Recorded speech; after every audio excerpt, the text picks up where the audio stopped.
Good morning, Mario, and good morning, Switch fans. It's the aftermath. Yesterday was a wild and crazy day with highs and lows, but we're back and with good reason because there's a ton of new stuff to discuss, like Pokemon getting some significant upgrades. Yes, it did happen. And Monster Hunter Stories 2 is about to happen. The reviews have dropped. Plus, Assassin's Creed is going to infinity and beyond, and the originators of the whole Switch Pro fiasco, Bloomberg themselves, have added a new piece to the puzzle, and it revolves around the Legend of Zelda Breath of the Wild 2. So buckle up, my friends. What's going on, everybody? It's Zach from SwitchForce. Hope you're all having a wonderful day. Make sure to smash that like button and let me know in the comments down below if you agree or disagree. Now we're starting off with Pokemon Brilliant Diamond and Shining Pearl, a game that didn't look all that brilliant or shining when it was first showcased. Remember, this one is not made by the A-team over at Game Freak, instead made by a new team. And it started off looking squished, kind of shortchanged. Well, thankfully, based on new footage in the Switch OLED trailer, we can see that Pokemon BDSP has gotten some significant improvements in the visual department. The character model looks better, the backpack has more detail, the trees, the cliffs, and the grass are improved, even the Pokeball itself. I like to see this, okay? It's the difference between when you used to clean your room as a little kid and then your mom would clean your room.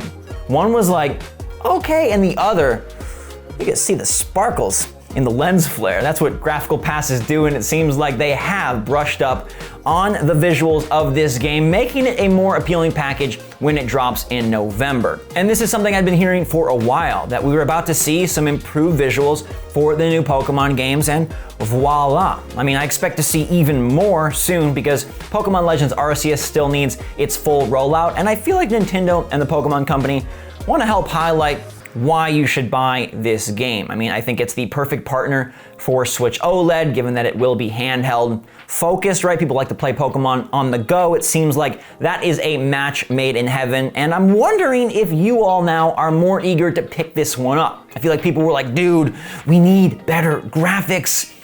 Some people wanted a whole different style, but that wasn't going to happen. I do like, though, that they have made it more visually appealing, so let me know in those comments. Are you gonna pick this one up now, or are you still on the fence? Maybe still waiting to see if Nintendo has any additional features, because they haven't really shared a lot. Pokemon fans can be very particular, so I'm curious if this is going to be enough, but it seems like Monster Hunter Stories 2 Wings of Ruin is definitely doing enough. Monster Hunter Rise came in and killed it earlier this year, and now Stories 2 has an 81 on Metacritic. The game drops tomorrow, and reviewers are saying, hey, pretty darn fun adventure, especially if you're a fan of Monster Hunter or JRPGs. Now, they do note that the game is a bit on the easier side, although it does progress in difficulty the back half of the game. It's a lot of fun to capture all the monsties and team up alongside them. A very lengthy adventure, but one that does have performance issues. And isn't this ironic? How serendipitous. Just yesterday, Nintendo announced a new Switch with no better internals. Man, power could have been used this week because Monster Hunter Stories 2 has frame drops and pop-in, and I would love for this not to be the case anymore. Now, luckily it doesn't hamper the adventure, but man, a better Switch would have been so nice. But let me know in the comments down below if you're gonna pick up Monster Hunter Stories 2.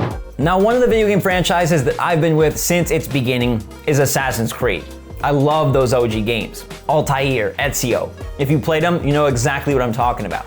I've fallen off a bit in recent years, but Ubisoft is now doing some strange things with AC, because today they announced Assassin's Creed Infinity, which sounds a lot like a Toy Story sequel, but is actually their new live service platform for the games. Yeah, they're unifying teams and building a collaborative effort. They say rather than continuing to pass the baton from game to game, we profoundly believe this is an opportunity for one of Ubisoft's most beloved franchises to evolve in a more integrative and collaborative manner. AKA, we want you to play Assassins forever. Now, I thought they already did that with Valhalla because that game was like 100 hours long if you did everything, but no, this is their way to bring it all together. It sounds like they're still gonna have individual Assassin's Creed experiences, but they want them to all live and exist under this new hub. What exactly that means, if there's multiplayer components, if the games all connect, they gave no details.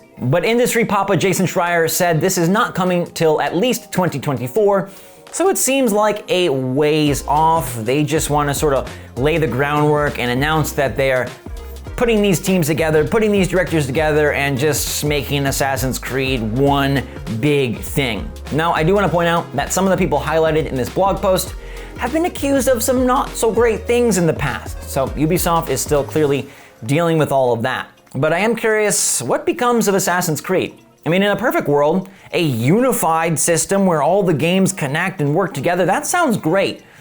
But I also know how Ubisoft does things, and they like to stretch their games and get as much out of them and as much out of you as they can. So we'll have to wait and see. I expect there to be another Assassin's Creed before this all rolls out around 2024, so probably still have one more normal game, and then maybe it's all just gonna become one giant mess.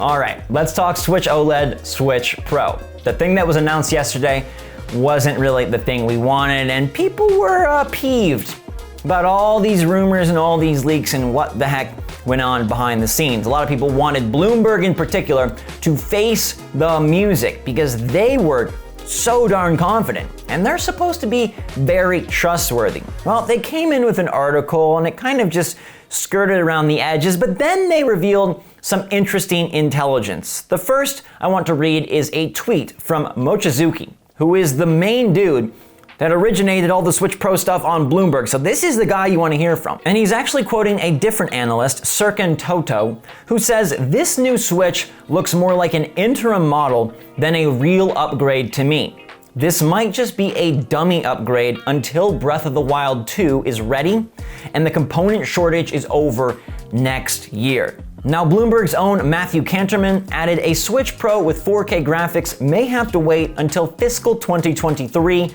alongside the expected release of the sequel to Zelda Breath of the Wild and other key games. Now, this was something that was being floated about yesterday. Jeff Grubb mentioned, like, hey, I still heard 2022, and now we have some of the people from Bloomberg saying, it really seems like our rumored Switch Pro is waiting for Zelda. Now, I know some of you are up to here with Bloomberg like you're fed up. You don't care what they have to say because they led you astray. They were wrong about Switch Pro, but they were also right about quite a bit. Like, they knew it had a 7-inch screen with reduced bezel, wide kickstand, launching in September or October. That did come true. So now that they speak on it, I at least have to listen, right? And this does make a lot of sense. I mean, Breath of the Wild 2 was probably supposed to come out in 2021, and then pandemic hit and everything kind of became a mess, right? Dates got all skewed and shifted, and now we don't even have a set date for the sequel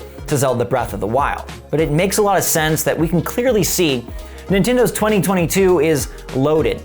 Huge franchises, Zelda, Splatoon, open world Pokemon. There's probably a substantial Mario in there somewhere as well.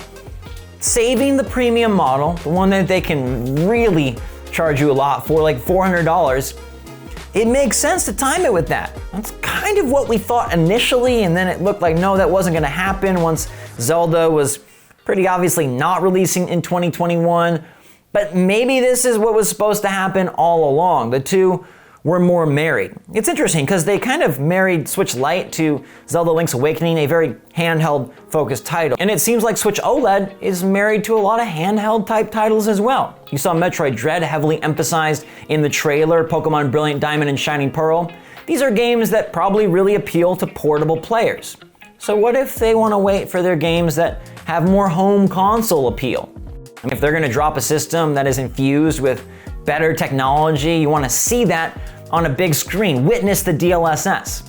Splatoon, Zelda, Mario, open Pokemon. Look, we don't know their actual true plans, but it does make a lot of logical sense that Nintendo will have another Switch at some point. It's just kind of how they do things. You'll notice Bloomberg is using words like may. They're kind of walking it back, maybe licking their wounds a little bit, but I'm glad they commented. And in hindsight, like, maybe we should have seen this all along. Zelda gets pushed, component shortage is still running amok. I mean, this is still a very difficult year for video game companies. So if there is a Switch Pro, it makes a whole lot of sense that it would be paired with big titles to truly take advantage of it. And it would be saved for a time where they really can flood the store shelves with a whole lot of stock and not have to deal with all sorts of chaos and worry and scalpers. So what do you think? Is Nintendo saving the Switch Pro for Breath of the Wild 2? I'm down with that, but it's probably time to close the book on Switch Pro for a while, so let's head to the poll. You can find these every evening on the community tab. Make sure to turn the notification bell on. I asked, are you gonna get a Nintendo Switch OLED?